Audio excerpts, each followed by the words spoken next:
take no more games. Feel you on that one, my man.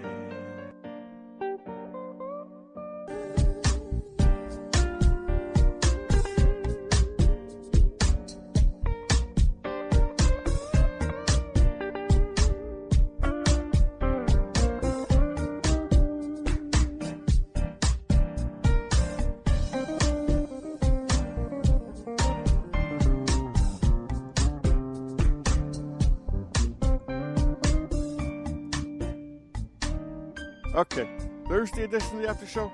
Got Wink and Justice with you. Wink over here on the East Coast. And Justice over here on the West Coast. It is, thank God, it's Giovedi, because that's what we call Thursday. We honor the great God Jove, because Thursday is truly the gateway to the weekend. Now, Wink, it may just be me, but you sound like you're in a tube. Yeah, it's Mike, I got to do something. Okay, we'll flatten that out, buddy. All right. Well, I know you can't do it while you're telling us how you are, so why don't you tell us how you are, and then... Yeah, then we'll work on that. Not bad. It's 65 out. That's going to be pretty much the high for the day. So, say that again. How? 65. Oh, well, that's pleasant. Yeah, it's all right. It's okay. It's kind of gloomy-ish out there, but that's all right. We've been in this kind of mode for a couple of days, so we'll spin out of it hopefully this weekend. Mind to get in the chat. Just go to netrootsradio.com. Scroll down the bottom of the page, and on the right-hand side of the bottom of the page, there is a link to the chat. So click that. Join us there. Alrighty, and here along the banks of the Rogue River, in the Rogue River Valley of Southern Oregon, it is currently 50 degrees. Seems to feel like 50 degrees. At least that's what it says right here in front of me from the Weather Underground.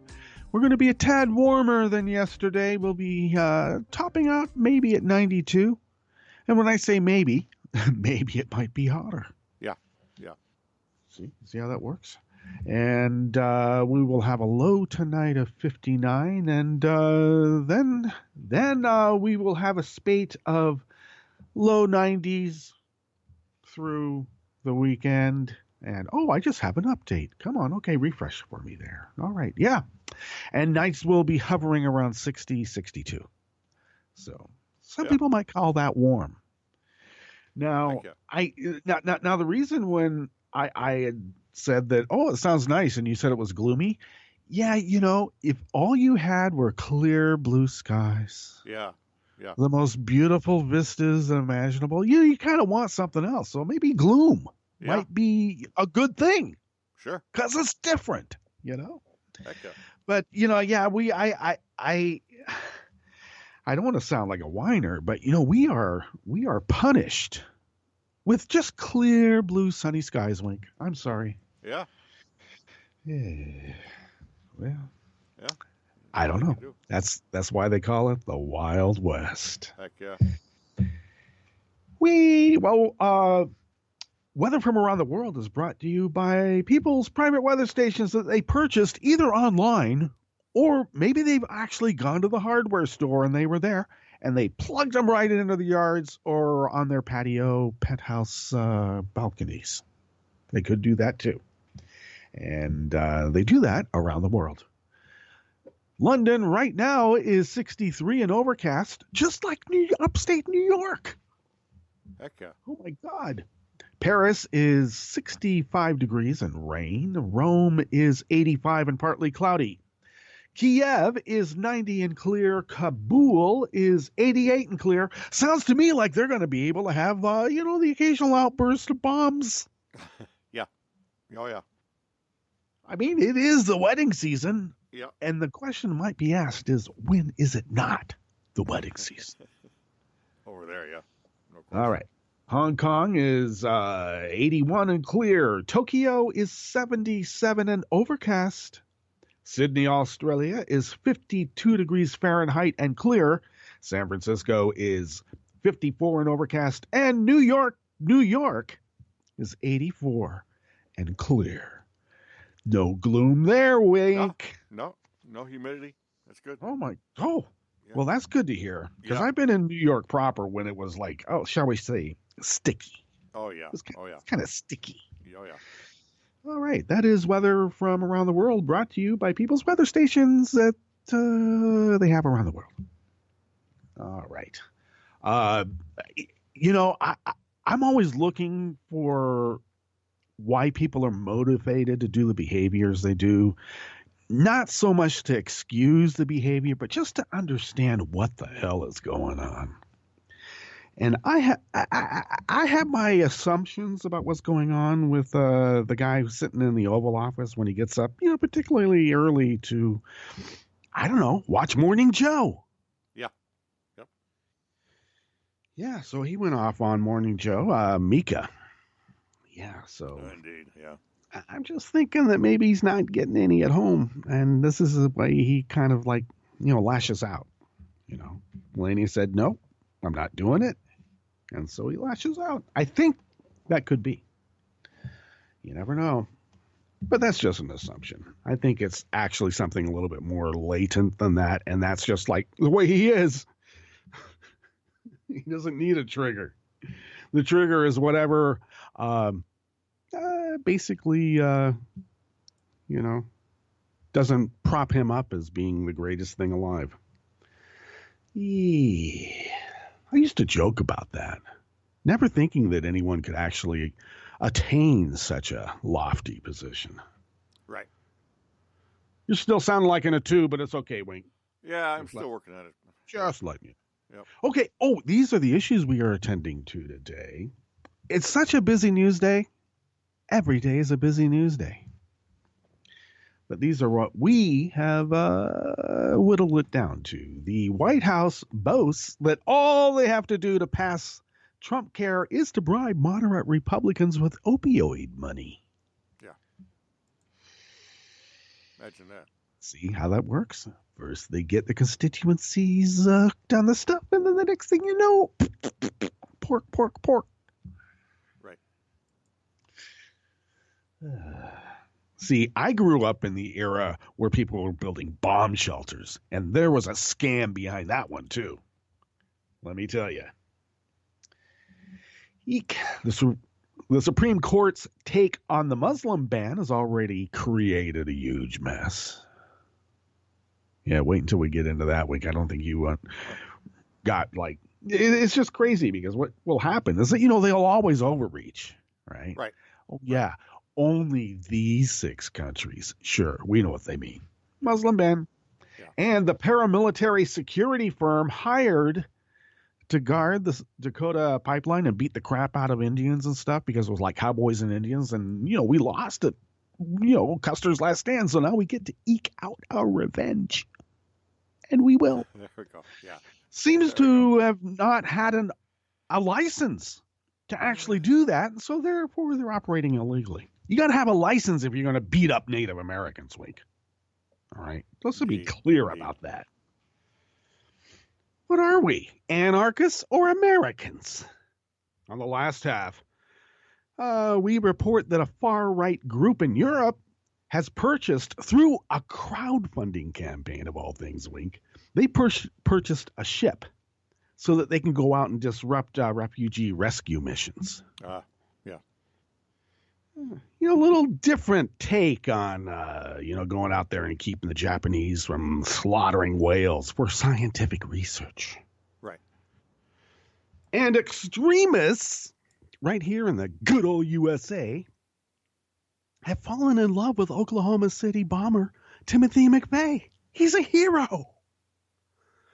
Sent to heaven on high. Ooh.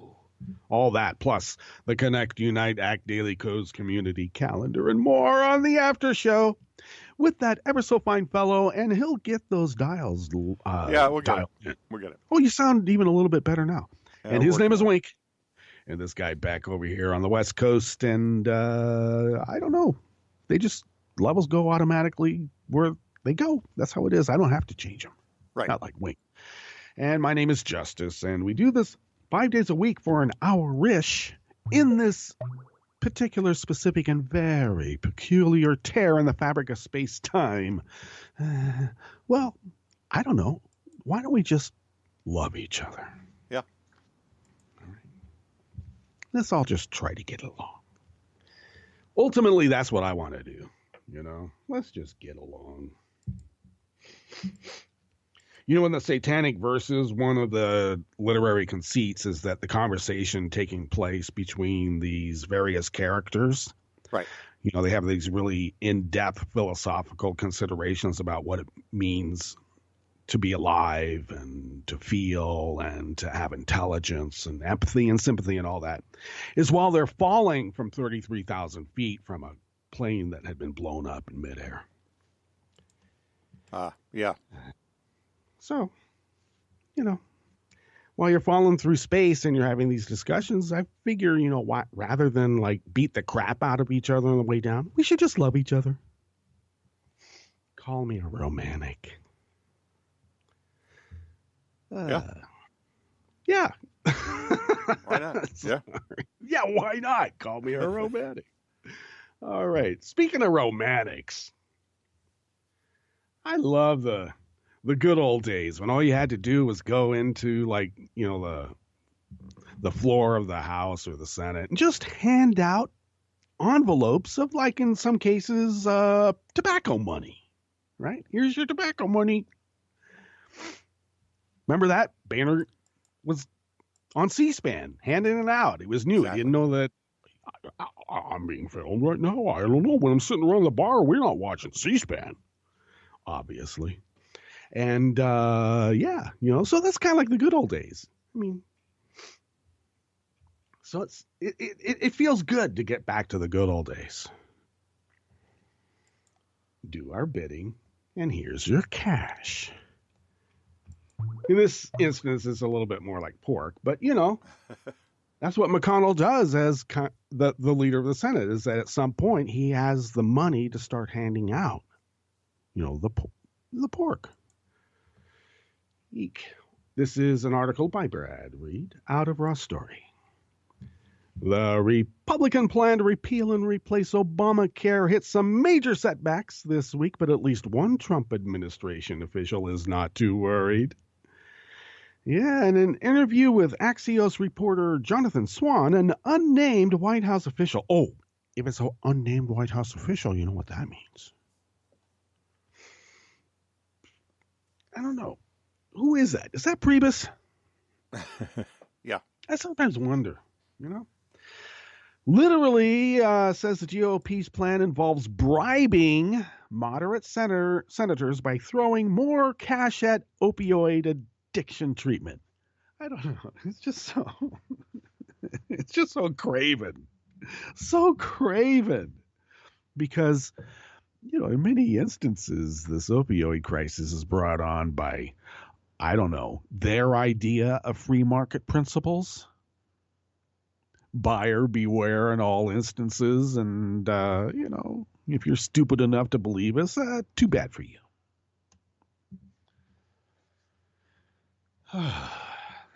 They get you hooked, and then they get paid again to get you off it. Here, wear a patch. Okay. Do you have like a problem with I mean, in your more rural area of opioid stuff? I mean, let me put it this way. They have commercials on being bound up. Right. Yeah, no laxative will work, and it's all from opioid stuff. And so your doctor says, how long you been holding this in? Right? They have commercials like that. It's so prevalent. Yeah. They do.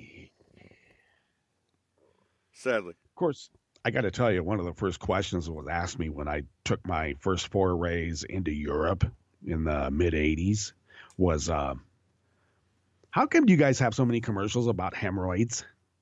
And I couldn't answer the question. I don't know. Moron, we do. And then I realized we do. Inordinate. Yeah, pretty weird it is, yeah. So the source said, I think we're going to pass this. I think they'll bribe off the moderates with opioid money and then actually move policy to shore up Mike Lee and Ted Cruz. I don't know.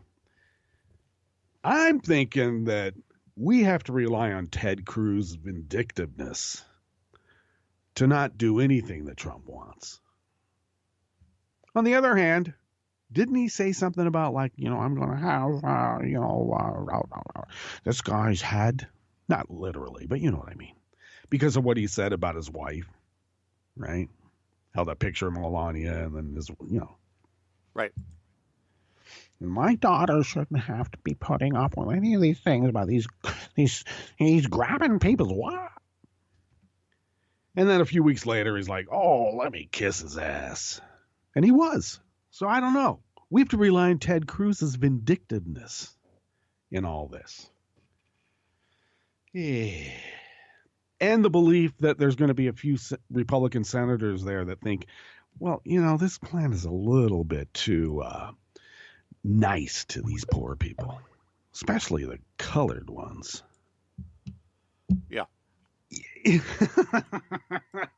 Oh God, we're living in a true dystopian universe. Except if this is the actual existence we're living in, it's not dystopian. It's real. Real deal. Yep. Okay, so the proposed Senate GOP bill has offered a mere $2 billion for combating the opioid crisis, whereas Senator Shelley Moore Capito, Republican from West Virginia, had requested $45 billion over 10 years. $2 billion, and they need 45.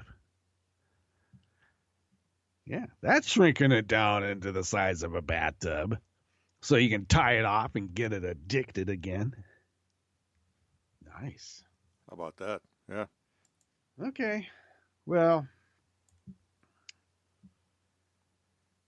there's others say that the gap's too wide and they're getting zero help from the President of the United States because he's not really that great of a negotiator, especially since he doesn't know anything about the product. This is how you tell the worth of a salesman. They could sell anything, a widget. They don't have to know how it works. They can just sell it. Sometimes it's good to know a little bit about the widget. This guy can't sell a widget, and he knows nothing about what that widget is doing. So, okay. I think it's going to be tough. We'll see. Because there are some Republican senators just don't think it's tough enough. When he being Trump bust all those senators in, have their little talk. He was talking to those guys like, don't believe what the fake news is saying. We're going to be really tough. Just look what I'm doing with my immigration stuff. We're rounding up people all the time. Way more than they're talking about. Come on. And they may fall for it. You never know. Yep. I'm glad to have reached the age that we are right now when they're going to pull the rug right out from underneath us. Yeah. Love it. Yeah. Yeah. Because I gotta tell you, I've been having this foreboding feeling for a long time that this is gonna like maybe happen. Right.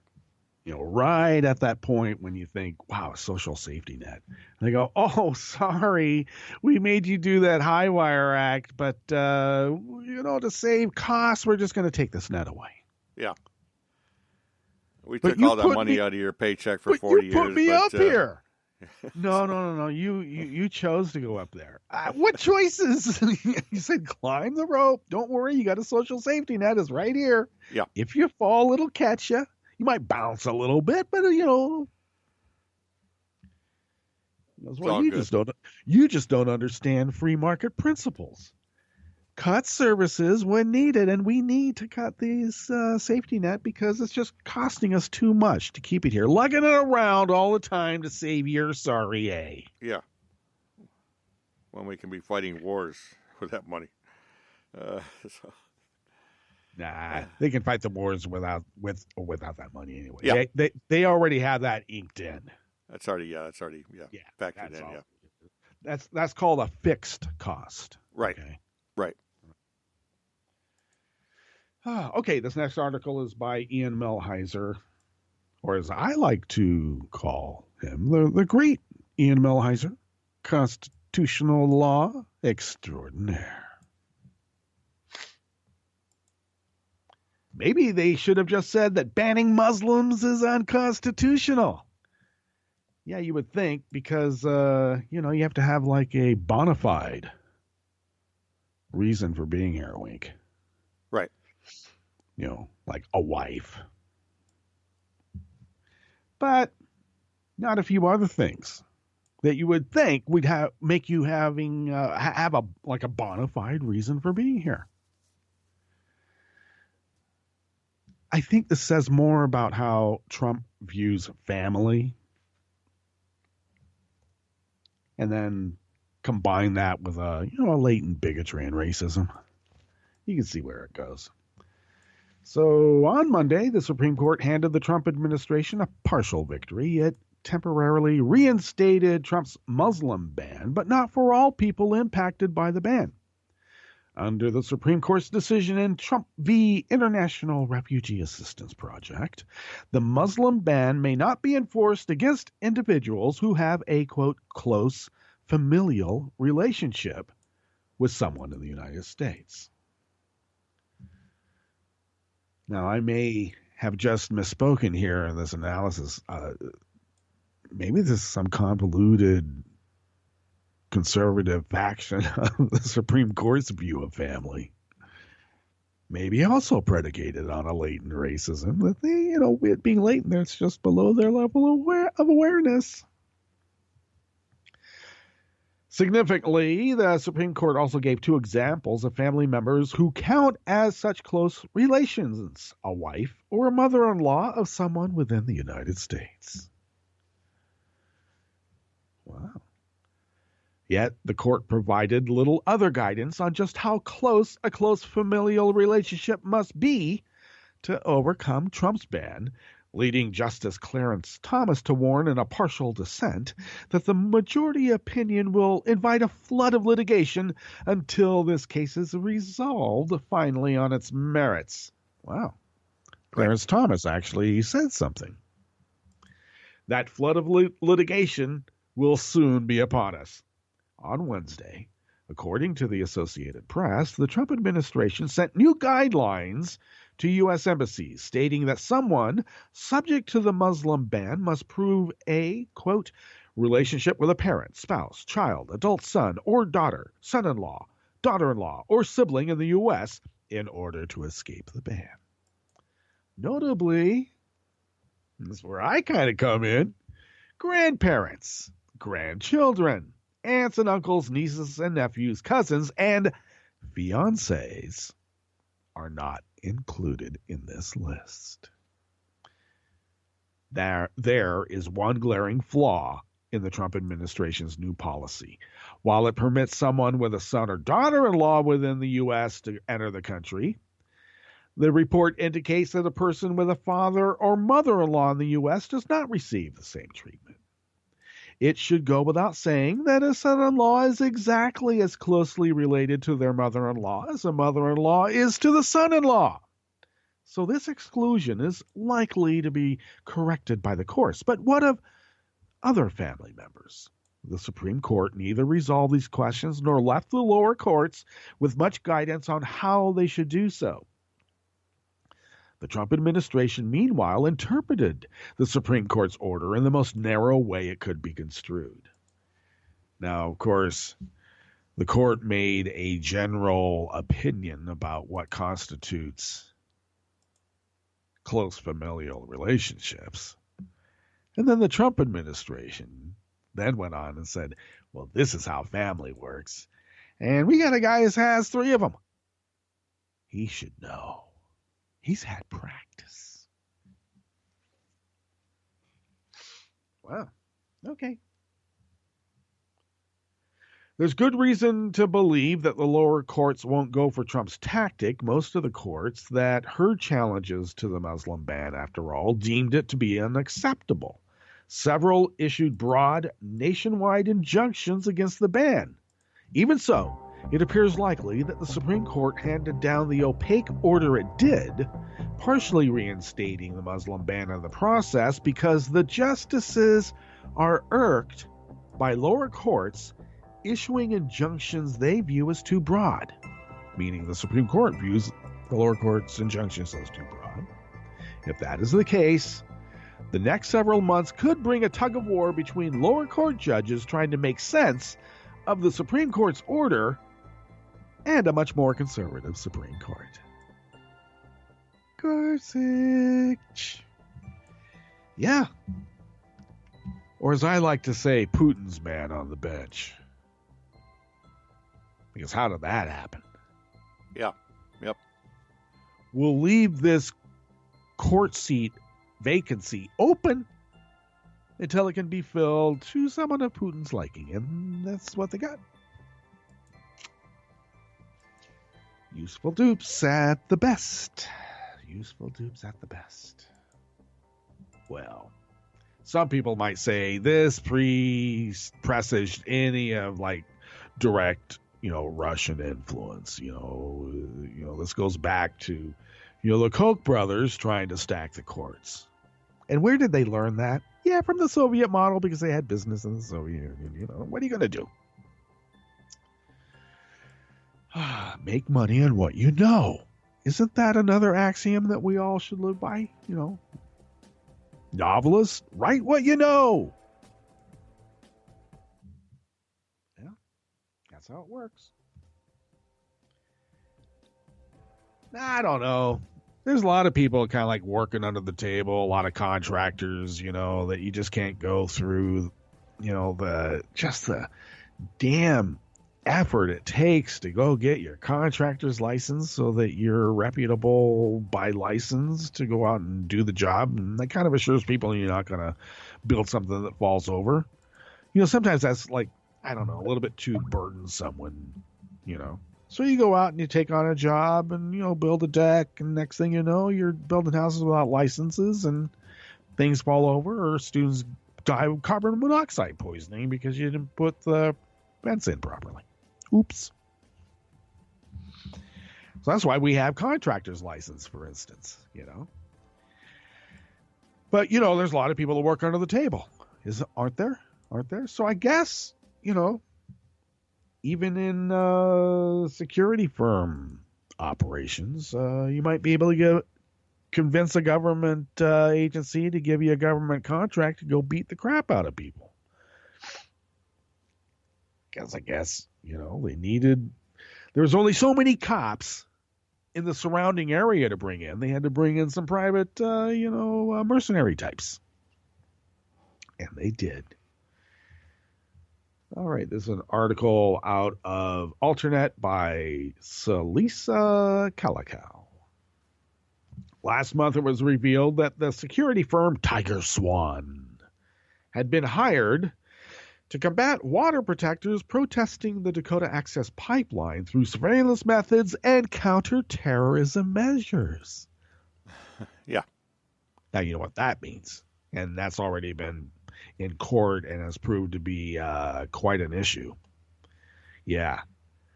Infiltrating the other group, posing as somebody and acting as an agent provocateur and trying to get people to do an act so that you can bust them. Like, let's go blow up something. No, that's not how we are, man. That's not our mission. We're here to make this issue known so that the proper authorities will take the measures that need to be taken. That's why we're here. We're trying, by our presence and protesting, making, a public statement in really, the public square. And the agent provocateur says, nah, the only way to get people to understand anything is to blow something up. Let's go blow something up. Indeed. And they hope they can get somebody, no matter how much of an underling, how many degrees of separation, they can get one person to do that, then, it taints the whole issue. Right? And that's what they were doing. According to this complaint, the North Dakota Investigative Board says that Tiger Swan had been illegally providing these security services in the state without a license.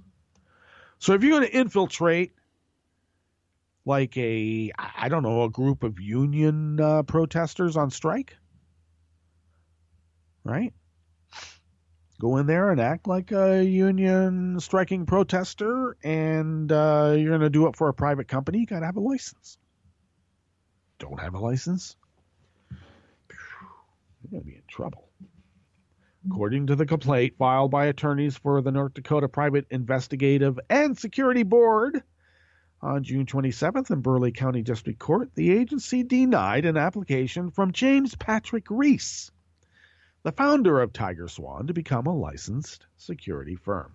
Despite the denial of the application, the complaint alleges the security firm continued to operate illegally in the state.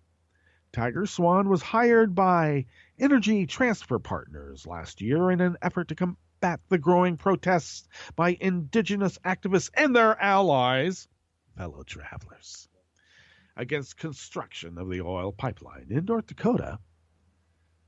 Wow. I thought they were just like open to just, frack right here in somebody's farmland. We don't care. Right. Property rights only go so far when we're talking about the property underneath that guy's property. Okay? Right. Come on. Well, that's something. Providing investigative private security services in North Dakota without a license issued by the Security Board is classified as a B misdemeanor. The board is now asking a state district court to issue an injunction against Tiger Swan and Reese, as well as levy an administrative fine for each violation. Oh, cool. The complaint alleges that Tiger Swan maintains roving security teams to monitor valve sites in the state. It also states that the firm's officers are armed with semi-automatic rifles and sidearms. The complaint further accuses the security firm of monitoring those affiliated with and participating in the DAPL protests. Maxine Hare, a spokeswoman for the Morton County Sheriff's Department, told the Grand Forks Herald that they did not know Tiger Swan was allegedly operating without a license in North Dakota. I mean, we're just a little county sheriff's department. It's not, we don't know how to check out backgrounds on people. What, do you think we're cops out here? Come on. No one's ever seen Fargo. Are you kidding me? If you've seen Fargo, you know they're cops. What are they talking about? Exactly. We just had no idea they were operating without a license. Really? Okay. The whole point of any daily reports we got was just to know where they were doing construction, because we knew those would be potential areas for protests and therefore potentially unlawful activity. Really, they came as private citizens who had seen something happen and just letting us know. Yeah, that's it. But you also deputized them then, didn't you? All right. Yeah, they went after, this company went after specific protesters and leaders in a, quite an intimidating factor, showing up at the doorstep early in the morning, literally terrorizing the little kids and the grandma and grandpas, that kind of stuff. Hi there. Oh, yeah. We can carry these semi-automatic rifles. We're unlicensed to. Nice. Oh, my gosh. Wake, why, oh, why, oh, why. All right, let's get to our Jim Hightower break, and we'll come back, go through the Connect, Unite, Act Daily Coast community calendar. And then the stories for the last half. You are listening to the After Show on Netroots Radio with Wink and Justice, and we will be right back. What's the matter with these people? The Trumpsters in the White House and Congress, I mean. Start with the Donald himself. What's wrong with him that he would require the top officials of his government to humiliate themselves publicly, making them try to outdo each other in a groveling worship-a-thon of praise for his magnificence? On June 12th, at the first meeting of his full cabinet, including the Vice President, Treasury Secretary, Secretary of State, and all the other supposedly powerful luminaries of the government of the United States of America, all were called upon to say their name, then meekly offer their smarmiest praise of Trump's integrity, agenda, and manly leadership. He even had it televised. This spectacle of forced adulation of the leader was so eerily insane that even North Korea's Kim Jong-un would have been too embarrassed to orchestrate it. Yet Trump wasn't satiated by superlatives from his cabinet of sycophants. Instead, he publicly stroked his own ego with the fanciful claim that Americans are, quote, seeing amazing results from his presidency. Shifting into overdrive, the chief proclaimed that, quote, never has there been a president, except maybe FDR, who passed more legislation, who's done more things than what we've done. No, Mr. President, not actually, not even close. I realize you don't believe in facts, but here's one to sober you up. The Trump White House has produced no major legislation. None. Zero. This is Jim Hightower saying, you're right, however, that we Americans are seeing truly amazing results from your 6 months on the job.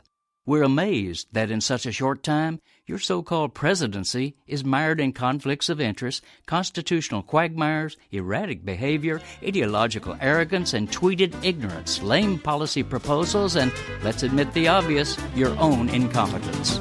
Need an antidote to the progressive blues?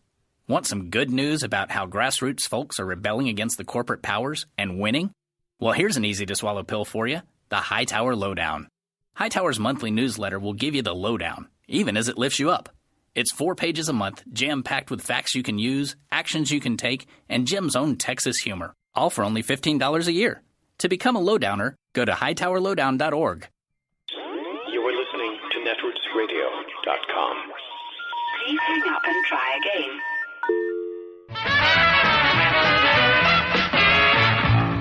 From a point at sea to the circles of your mind, a new force is at work for planetary transformation. New radio for a new Earth.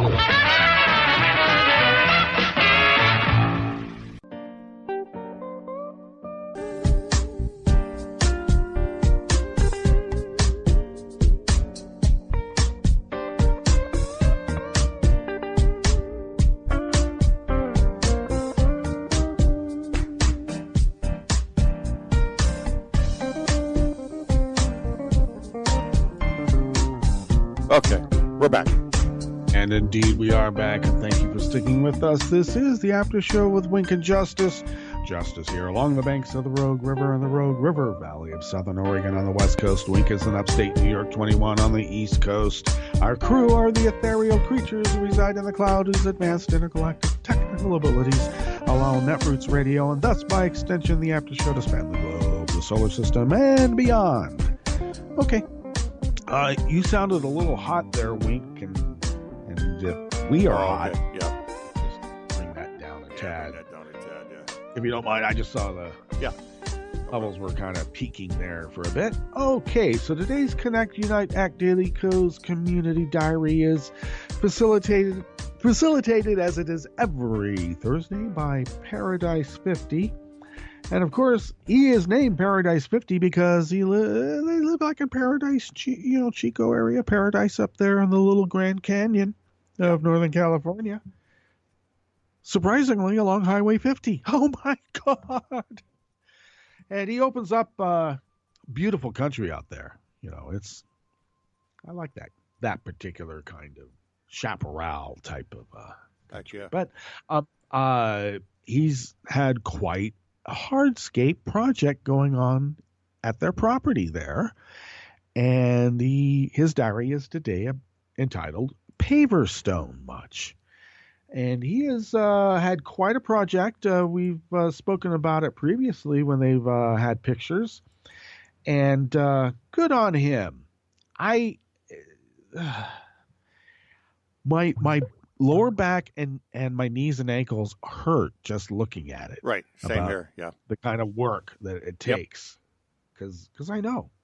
I've taken on some smaller projects than that recently here. Little, 12 by 16, rectangle type of, to put some sheds on, metal sheds. Those are fairly easy, but he's got quite a space here. It's quite expansive and well done. Okay.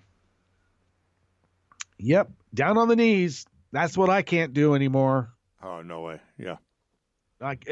My knees are just trashed. Yeah. Oh, God. Yep. Be careful. Knocks your kneecap out when you do it a lot. I used to have that problem, so I would have to go to the orthopedist, and they'd have to pull my kneecaps into place, and it kind of hurts doing that. Yeah. Especially when there's like these little calcium stalactites that are catching, I'm serious. Try breaking up those adhesions. Ow. Right. Okay. Well, good on Paradise 50. I'm glad that he's able to do that because, I could do it and I would suffer probably for months. No doubt about it. I'm the same way. I'm Yep. serious. If it took me a week, it's going to be a month and a half to recover. Right. One day's already a week or more. Yeah, oh, yeah. Add it up. Good 4 or 5 days anyway, minimum. Yep. So, if I keep going, I can get the job done. It's going to take a little while to get the job done, but then recuperating afterwards. Oh, God. I don't want to go through that.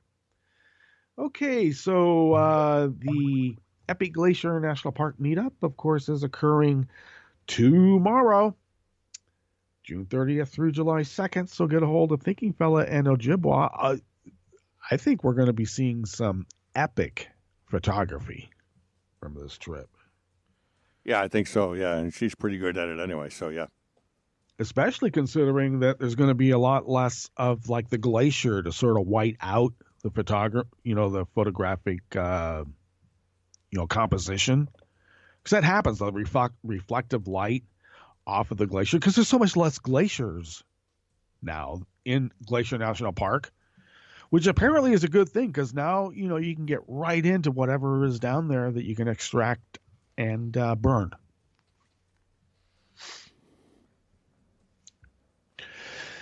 Yeah. You're supposed to play with me, buddy. That's what Zinky is there for. But while we still have the Glacier National Park, I bet there's going to be still some, all kidding aside, there's going to be some fantastic photography coming out of that. Colorado Community is having their Cossack meetup potluck in Southwest Denver proper on July 16th at 1 p.m. at Colo Tim's house. I think that's short for Colorado Tim.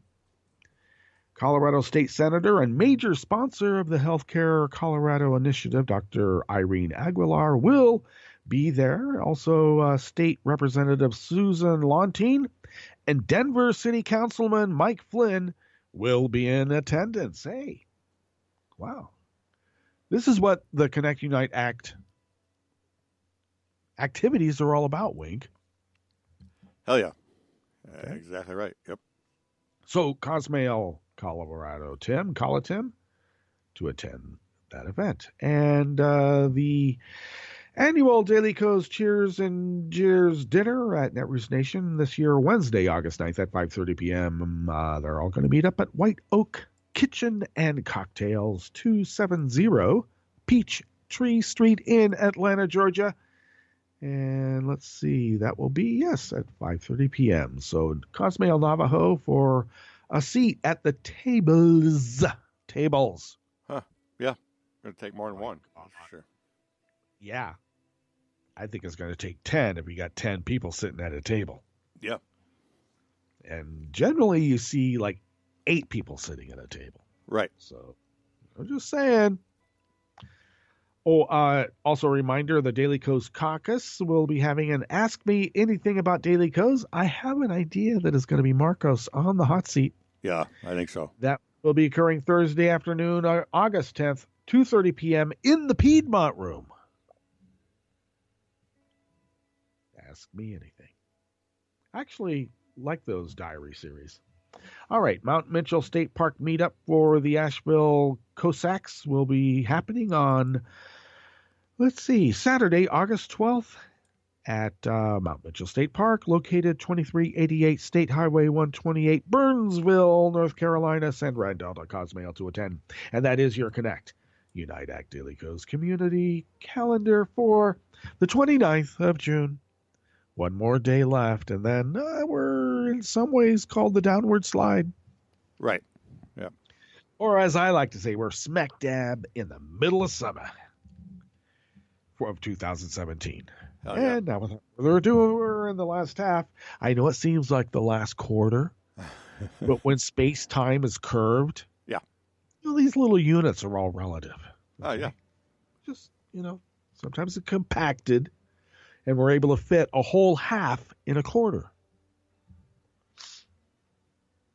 That's how it works, at least in the science fiction that I read. Indeed. Speaking of which, were you enamored at all growing up with like reading science fiction? Did you? Yeah, I got into some of that. Fahrenheit 451, those kind of things. Yeah, they came around at that particular time. Yeah, some of that stuff was pretty good. Did you? Now it occurs to me, like I came from fairly small populated areas growing up, so going to the movies was a big thing because it was like something to do. Right. And it used to be a weekly ritual. Every Saturday matinee, drop the kids off, and I had great fun. But were you able to go to the movies? Did you see any science fiction movies? Did you have TV in the house and watch late night science fiction? Okay, it's crazy because this neck of the woods is one of the first areas in the Northeast to have cable TV. So it's just because we're so isolated up here, I guess. But and then we had like 3 or 4 movie theaters in town, so there was always something going on. Yeah, the latest movies were always played here. Yep. Yeah, where I lived, you got your TV broadcast by an antenna. Yep. And when we lived in the Cascades, you really didn't have TV because you didn't have, you were in a valley, a blind spot. There's no line of sight to get to any tower, that might relay the signal. So we relied on radio a lot. And the movies. Yeah, so absolutely. Yep. And then in between, we would put on little skits and plays for ourselves. There you go. So there was that. Just, so you don't have too much cabin fever. Yeah. As a little kid, you don't know that it's cabin fever. But, no, your parents are just, your parents are probably doing it like entertain us or something. Like, get out of our hair. Make them do a task. Yeah. Exactly. And we loved it. Okay, a far-right group in Europe. This just cracks me up. This is like straight out of, the folks who bought those ships to disrupt the Japanese whaling effort. Yikes, except they're going to go out and make sure that, refugees escaping war-torn areas are prevented from, I don't know, changing the hue of what they think their Northern European enclaves should be. I have no idea. Yeah, I do. This is out of Newsweek by Harriet Sinclair. An anti-immigrant far-right group in Europe wants to disrupt rescue missions and try to prevent migrants from reaching the continent.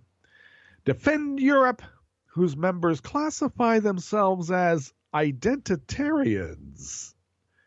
Now, identitarians, we had the segue from about the science fiction stuff, but this is occurred to me. This sounds familiar, so I got to look back at my more libertarian science fiction collection and see if there's because there was a lot of that. Yeah, if that word pops up, identitarians. Yeah, who want to protect Europe's identity. Right. From immigration. They have raised money to purchase a ship via a crowdfunding campaign and secured 65,000 euros. So I guess that's something more like maybe 62,000 in dollars. Maybe I think the dollar's a little bit better than the euro now. I got to check that out. To attempt to enact its no-way policy on immigration. Nice. Every day. Every week. I'm sorry, I got that sequence wrong. Every week, every day, every hour, ships packed with illegal immigrants are flooding into European waters. An invasion is taking place. The right-wing anti-Islam group said in a statement on its website yesterday. I love that. Yeah. Step by step, inch by inch, microscopic immigrants are invading every pore of your body. Got to keep away from the microscopic immigrants, Wink. Oh, hell yeah. They might be small, but there's billions of them. Okay. That's out of Kurt Vonnegut, by the way. Microscopic Chinese from Cat's Cradle. Come on. Yeah. Cat's Cradle, read that back in the day, yeah. We want to start an identitarian search and rescue mission in July on the Libyan coast. They're not... you know what? They are indeed sticking to the Mediterranean. I thought maybe they were going around, onto the Atlantic side of the African continent, maybe. But nah, they're going to stay in the sloshing bathtub known as the Mediterranean. That's one of the reasons why they have so many problems, in any instance. I mean, even with car ferries, is because the resonating waves in that enclosed sea. Put yourself in a top-heavy, overloaded refugee boat, So, yeah, they're just going to make sure that they die at sea instead of get rescued because they have a mission, Wink. They're on a mission. Right.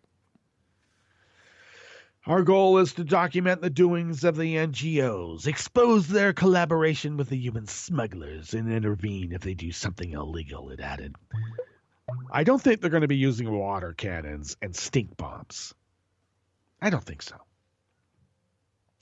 We will reach out to the Libyan Coast Guard and offer them our help as a recon ship. Our goal is to step in where our politicians are failing and to do what is necessary to stop the deadly illegal migration into Europe. Oh, I'm sorry, I added that last part. Identitarians carried out a practice run in May in which they went to Sicily to block a search and rescue ship. The group's invasive moves have been described as dangerous by Hope Not Hate, an anti-racism group in the UK that said it would be monitoring the group's activities. While the identitarian movement has always used controversial and confrontational tactics, the hiring of this ship is emblematic of a dangerous new confidence within the movement, Nick Lowles, chief executive of Hope Not Hate, said. Well, every poet, philosopher, king knows that you have no power until you have a navy. Look at Byron. There you go. So this is how I'm saying, once you start getting a navy, they better start taking you serious. Oh, hell yeah. Nick Lowles of Hope Not Hate also added the project also reveals an increasingly international threat, with key activists coming from across Europe, while support, including financial, has flooded in from around the world. We will be monitoring the ship's movements very closely, and liaising with non-government organizations and supporters over the coming months to ensure that relevant authorities are aware of the situation. We will forge a coalition of progressive organizations to oppose this dangerous new development on our high seas. Well, they could also fall under, these identitarians doing what they're doing. They could also fall under anti-piracy laws if they're not careful. And we'll see. We'll see how this goes. But I'm not joking. Anytime somebody starts having a navy, you got to take it a little bit more serious. That's why Somali pirates taking down container ships. You can't ignore that stuff. Oh yeah, definitely. It's a kind of navy. So that's why we have maritime laws, and you can't just suspend them because you don't want a bunch of people who have been driven out of their country because of our mistakes. Right. I don't want to be reminded of that we made such a mistake and destroyed all these people's lives. Just let me go to the mall. Well, you could go to the mall, but your mistakes are such profound mistakes, you don't have a mall to go to anymore. Okay? Jeez. Just never ending. Speaking of which, extremists have fallen in love with Oklahoma City bomber Timothy McVeigh. Oh, yeah. Now, I like to think that normal people will look at a Timothy McVeigh as being, and I don't believe in the concept of evil because intellectually I think it's lazy, right? But if I was going to embrace the construct of what it is to be evil, Timothy McVeigh would be it. There's nothing sympathetic about this guy. I don't care if he was had the crap beat out of him by a dad. I don't care if he was neglected by not having a dad. Doing what he did in the meticulous and strategic and ideologically filled hate I think it, shall we say, weighs a little bit heavier on the other side than whatever trauma he might have experienced growing up. For instance, Alexander Nazarian from Newsweek pens this article. To most Americans, McVeigh is the perpetrator of the worst act of domestic terrorism in U.S. history, a murderer whose 1995 bombing of a federal building in Oklahoma City took the lives of 168 innocents, children included. But on the extremist fringes of society, mostly affiliated with the far right. So let's be clear. There's some weird, I don't know who they are, supposed leftists. They think McVeigh did a good thing because, it's sticking it to the man. What? Regardless, mostly on the far right, McVeigh has become a hero. And that's according to the Southern Poverty Law Center's brief but troubling new report, McVeigh Worship, the new extremist trend. There seems to be a growing admiration for McVeigh in extremist circles, writes the SPLC's Bill Moreland.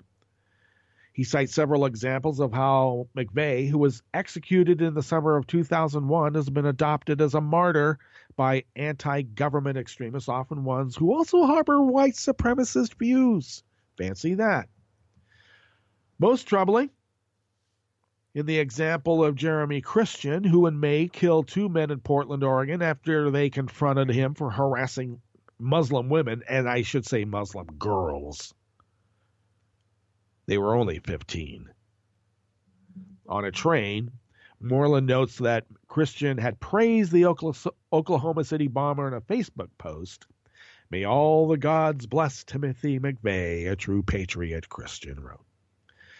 McVeigh was similarly invoked during the standoff at the Malheur National Wildlife Refuge in Oregon between law enforcement and anti-government extremists affiliated with the Bundy clan and its citizens for constitutional freedom.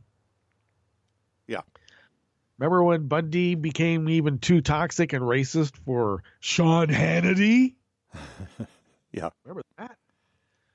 Moreland points to statements by one of the anti-government occupiers, the battle for the rights of the people rages on, and it should be assumed that lone wolf patriots may be planning another response to the central government's abuses. Once the fuse is lit, it will be hard to extinguish. There's a place that we should all think about.